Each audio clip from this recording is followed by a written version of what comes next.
நம்ம இலக்கியா, ரேவதி 2 பேருக்குமே இப்ப மிகப்பெரிய ஒரு சந்தேகம் இருக்கு. என்ன அப்படின்னு பார்த்தீங்கன்னா, அதாவது நம்ம கௌதம்க்கு எஸ்எஸ்கேவ பத்தின ரகசியங்கள் தெரிஞ்சிடுச்சோ அப்படின்ற மாரி சொல்லி, அதாவது கௌதம்க்கு உண்மை தெரிய வரும்போது, கண்டிப்பா எந்த அளவுக்கு ஆக்ரோஷம் ஆவாரு அப்படின்றது இவங்க 2 பேருக்குமே நல்லாவே தெரியும். அப்படி இருக்கும்போது, இப்போ எதுக்காக கௌதம் இவ்ளோ சைலன்ட்டா இருக்கான்? அதுவும் இல்லாம தன்னோட அப்பா யாரு அப்படின்ற விஷயம் தெரிஞ்சிருந்தா, அதாவது நம்ம சந்தேகப்படுறது சரியா இருந்தா, கௌதம் இந்நேரத்துக்கு நம்ம கிட்ட வந்து கேட்டிருக்கணுமே அப்படின்ற ஒரு அதிர்ச்சி இருந்துச்சு. ஆனா கடைசியில இப்போ நம்ம கௌதம் எல்லா உண்மையுமே சொல்லுவாரு அப்படின்னு கொஞ்சம் கூட எதிர்பார்க்கவே இல்ல.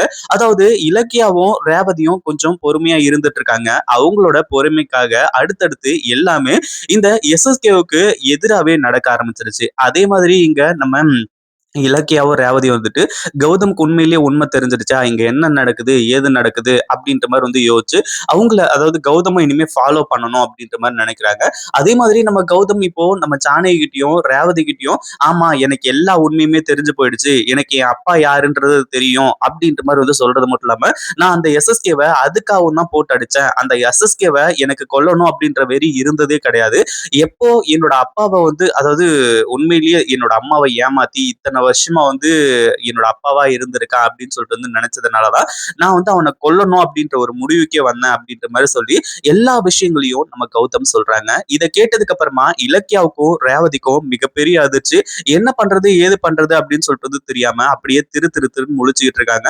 கௌதம், நான் சொல்றத கொஞ்சம் கேளு, இனிமே வந்து நீ இப்படி பண்ணக்கூடாது. அதுவும் இல்லாம இந்த எஸ்எஸ்கே வந்து தப்பு பண்ணாரு இல்லைன்னு சொல்லிட்டு வந்து சொல்லல அப்படி இப்படின்ற மாதிரி வந்து சொல்லி எஸ்எஸ்கேவுக்கு சப்போர்ட் பண்ணி பேசும்போது தான் உண்மை எல்லாத்தையுமே வெளிச்சத்துக்கு கொண்டு வராங்க.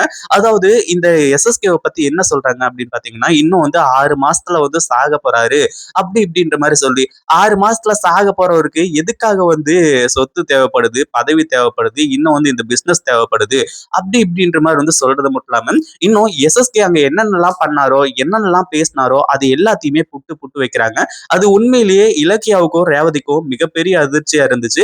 ஏன்னா எஸ்எஸ்கே திருந்திட்டாரு அப்படின்ற மாதிரி அவங்க நினைச்சிட்டு இருந்தாங்க. அதுவும் நம்ம கௌதம் இந்த எஸ்எஸ்கேவை மொத்துன்னு மொத்தனதை நம்ம இலக்கியாவை பார்த்ததுக்கு அப்புறமா கடைசியில இப்படி எல்லாம் நடக்கும் அப்படின்னு கொஞ்சம் கூட எதிர்பார்க்கவே இல்லை. அடுத்ததா என்ன ஆகுது அப்படின்னு பாத்தீங்கன்னா, நம்ம கௌதம் பயங்கர கோவத்தோட இந்த எஸ்எஸ்கேவை எங்க பார்த்தாலும் சரி நான் கண்டிப்பா கொன்னே போட்டுருவேன் அப்படின்ற மாதிரி சொல்லிட்டு இருக்காங்க. ஆனா இலக்கியாவுக்கும் ரேவதிக்கும் மிகப்பெரிய அதிர்ச்சி. அந்த மாதிரி மட்டும் நடந்துடுச்சு அப்படின்னா அதுக்கப்புறம் வந்து எஸ்எஸ்கே காப்பாத்தவும் முடியாது. அதே மாதிரி நம்ம கௌதம் வந்து ஜெயிலுக்கு போறத தடுக்கவும் முடியாது அப்படின்ற மாரி சொல்லி கௌதம பின்தொடர்றாங்க. ஆனா கடைசியில அதாவது கௌதம் வந்து எஸ்எஸ்கேவ ஃபாலோ பண்ணிட்டு தான் போறாங்க. ஏன்னா எஸ்எஸ்கேவோட கதைய முடிக்கணும் அப்படின்ற மாரி சொல்லி. ஆனா அவங்கள ஃபாலோ பண்ணிட்டு போனதுக்கு அப்புறம் தான் தன்னோட சொந்த தம்பி இல்ல அப்படின்னாலும் இத்தன வருஷமா தனக்கு தம்பியா இருந்தது கார்த்திக். அதுவும் இல்லாம கார்த்திக் மட்டும் எதனா ஒண்ணு ஆயிடுச்சு அப்படின்னா கண்டிப்பா ஜானகி பயங்கரமா வருத்தப்படுவாங்க. ஆனா அங்க போய் பார்க்கும்போது தான் நம்ம கார்த்திக், அஞ்சலி, பைரவி இவங்க எல்லாரையுமே கடத்தி கட்டி போட்டு வச்சிருக்கிறது தெரிய வருது. அதுக்கப்புறம் தான் நம்ம கௌதம், இலக்கியா அதாவது கௌதம பின்தொடர்ந்து வர இலக்கியா, ஜானகி, ரேவதி இவங்களும் அங்க மாஸ் என்ட்ரி கொடுத்து அங்கிருந்து கார்த்திக் எல்லாரையுமே காப்பாத்த போறாங்க. இந்த வீடியோ பிடிச்சிருந்தா லைக் பண்ணுங்க, ஷேர் பண்ணுங்க. இப்பதான் நம்ம சேனலுக்கு ஃபர்ஸ்ட் டைம் வரீங்க அப்படின்னா கீழ இருக்க சப்ஸ்கிரைப் பட்டனை பிரஸ் பண்ணிக்கோங்க.